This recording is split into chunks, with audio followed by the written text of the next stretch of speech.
Well, it turns out it appears fine-tuned if that's the only value we're permitted to alter. The work by Dr. Harnick and colleagues has demonstrated a perfectly viable universe when allowed to tweak other parameters simultaneously, even in the complete absence of the weak force altogether. And if you're concerned with probability, there's no reason to assume that the universe hasn't been expanding and contracting for eternity, or that our universe isn't one of many. The cosmological natural selection theory by physicists. We'll get into the cosmological natural selection theory in a second, Dr. Strauss. But what are your thoughts here on the weak force? And maybe he doesn't really talk about what's going on.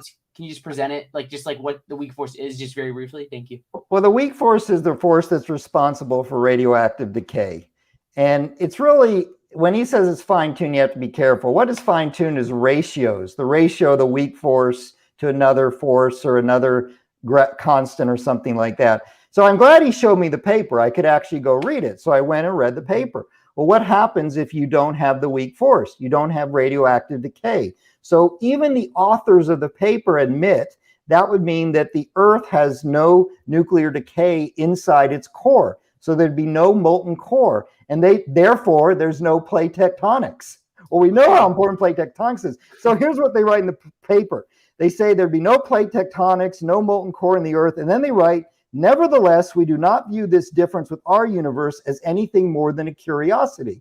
Well, of course, they don't understand then what it takes to make a planet like the Earth.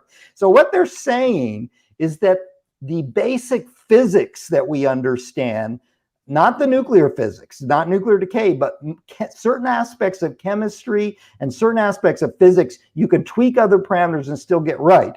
What they readily admit is you completely destroy nuclear decay, which is absolutely necessary to create a planet like the Earth that will stay, the magnetic field of the Earth, which is so important in protecting us from radiation, comes from nuclear decay, the iron core. And for the authors to say, we do not view this difference with our universe as anything more than a curiosity, says the authors have not understood what it takes to make a planet like the Earth. They might understand some of the basic physics of the universe and some of the large-scale structure and stuff, but they don't understand the anthropic principle, what it requires to have life to exist. So that completely discounts Holy Koolaid's whole thesis that you all of a sudden get a universe that's hospitable to life. You all of a sudden get a universe that cannot make a planet that is hospitable to higher life forms if you get rid of the weak force. So if he read the paper instead of, I don't know what he did, read the title or something, then he would understand that this paper doesn't support his view. In fact, just the opposite. It puts the silver bullet into his view. So what you're saying then is, if we talk about like trying to say like, well, we don't need like a fine-tuned weak force or weak force at all, like that's going to really hurt our radiometric decay, which is going to hurt our plate tectonics. And if we don't have plate tectonics, like it's going to be like we're not having like a planet Earth with life. It doesn't just hurt plate tectonics.